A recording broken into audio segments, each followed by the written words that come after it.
নাজিৰাৰ কিশোৰী হত্যাৰে জড়িতৰ অভিযোগত 4জনক আটক সোধা পোছাৰ বাবে 4জন যুৱকক আটক কৰিছে নাজিৰা আৰক্ষীয়ে 4জনক আটক কৰা হৈছে ৰাজা গড় গোবিন্দ সিং কুলা মানকি আৰু বুধন তাতিক আটক কৰিছে ৰাজা গড় নামৰ যুৱকজনে হত্যা কৰিছিল কিশোৰী গৰাকীক আৰক্ষীৰ ওচৰত স্বীকাৰ কৰিছে হত্যাকাৰী ৰাজা গড়ে পাটঘৰ আলিত শনিবাৰে উদ্ধাৰ হৈছিল এগৰাকী কিশোৰীৰ মৃতদেহ ভগা শিলৰ দমত উদ্ধাৰ হৈছিল কিশোৰী গৰাকীৰ মৃতদেহটো আমি আকৌ উল্লেখ কৰিছো পাটঘৰত উদ্ধাৰ হৈছিল শনিবাৰে এগৰাকী কিশোৰীৰ মৃতদেহ আৰু এই কিশোৰীগৰাকীৰ মৃত্যুৰ সৈতে জড়িত হৈ থকা 4গৰাকী যুৱকক ইতিমধ্যে আটক কৰা হৈছে MS আহমেদ ষ্টন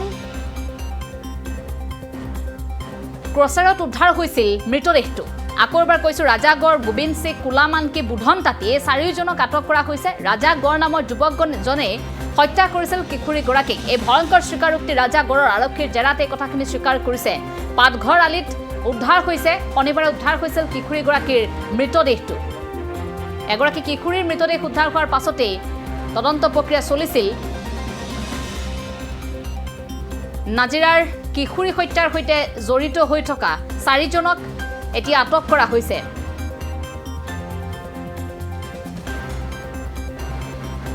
এই হত্যাৰ সৈতে জড়িত অভিযোগত 4জনক আটক কৰা হৈছে সোধা পোছাৰ বাবে 4জন যুৱকক আটক কৰিছে নাজিৰা আৰক্ষীয়ে ৰাজা গড় গোবিন্দ সিং কুলা মানকি বুধন তাতি এই 4জনক আটক কৰিছে ৰাজা গড় নামৰ যুৱকগৰাকীয়ে হত্যা কৰিছিল কিশোৰীগৰাকীক আৰু আৰক্ষীৰ ওচৰত স্বীকাৰ কৰিছে হত্যাকাৰী ৰাজা গড়ে পাটঘৰ আলিত শনিবাৰে উদ্ধাৰ হৈছিল এগৰাকী কিশোৰীৰ মৃতদেহ ভগা শিলৰ এটা দমত সেই কিশোৰীগৰাকীৰ মৃতদেহটো উদ্ধাৰ হৈছে এই সন্দৰ্ভত আমি সবিশেষ জানিবলৈ চেষ্টা কৰিম নাজিৰাৰ সাংবাদিক অংশুমান দত্ত আছে আমি তেওঁৰ সৈতে ফোনযোগে সংযোগ স্থাপন কৰিছো অংশুমান খুব ৰাজ্য শিশুৰিত হৈ যোৱা এটা ঘটনা এগৰাকী কিশোৰীৰ মৃতদেহ ভগা শিলৰ দমত উদ্ধাৰ হৈছিল সেই কিশোৰীগৰাকীৰ হত্যাৰ সৈতে কেনেধৰণে 4জন যুৱক জড়িত হৈছিল আৰক্ষীৰ ওচৰত আৰক্ষীৰ জেৰাত এই 4জনে কেনেধৰণে কথাবোৰ প্ৰকাশ কৰিছে মই আপোনাৰ জৰিয়তে জানিব বিচাৰিছো আৰু এই 4জন যুৱকেই আছিল নে আৰু যুৱক মিলি একেলগে হত্যা কৰিছিল হয় পাপৰি এটা কথা ক'ব লাগিব এই মুহূৰ্তত যে আসলে কেৱল ৰাজা গড়ে হত্যা কৰিছিল এইগৰাকী সপ্তম শ্ৰেণীত অধ্যয়নৰত ছাত্ৰী যিগৰাকী দীপালী আগিয়া নামৰ সপ্তম ছাত্ৰীগৰাকীক আৰু তেওঁ আচলতে যিজন যুৱক আছিল সেই যুৱকজনে আচলতে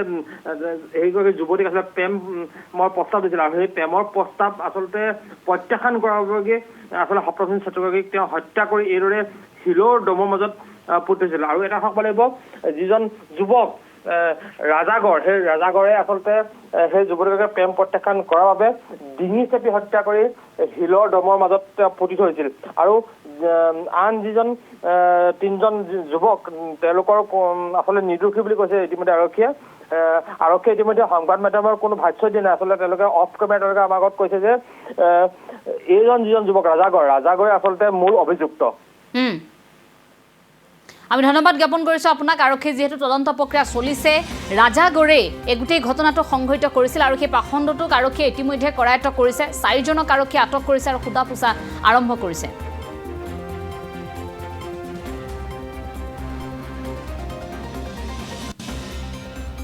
পুলিশ আহিছিলে গালিও আহিছে পুলিশ থানাতো এন্ট্ৰি দিয়া হৈছিল তাৰ আগতে যেতিয়া ঘৰত নাছিলে তেতিয়া থানাত জনাইছিলে জনালো থানাত তাৰপিছত বিচাৰি নাপালে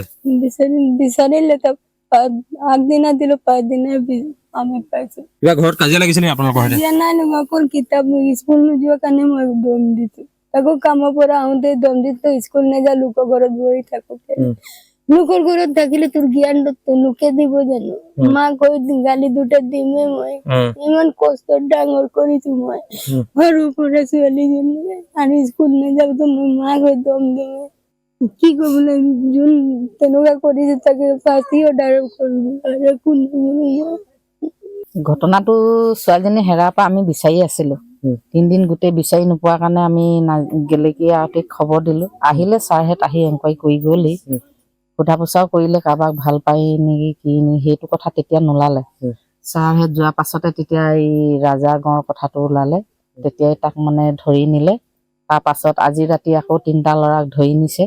কিন্তু যদি সিহঁতি অন্যায় কৰিছে কিন্তু ৰাইজে চবে মিলি তাক মানে ন্যায়টো কৰি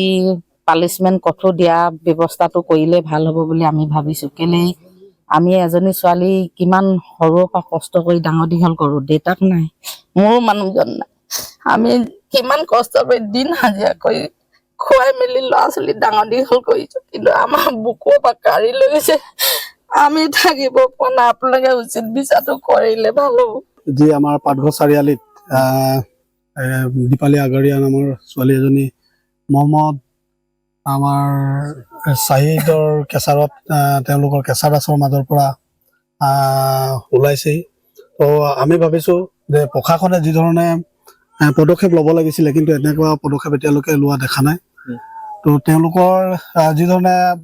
সোধপোছৰ আওতাত থবৰ কাৰণে 4জনমানক যুৱকক এতিয়া আটক কৰিছে বুলি আমি শুনিছোঁ। কিন্তু যিখন কেঁচাৰত তেওঁলোকৰ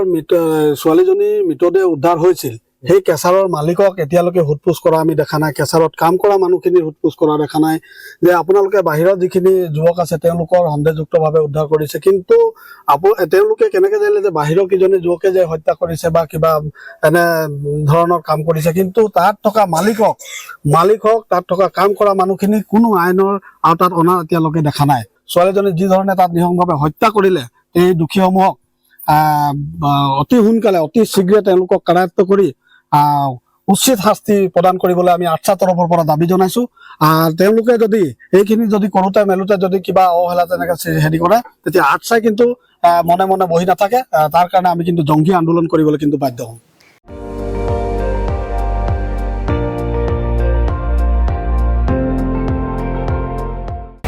আপুনি চাই আছে ND24,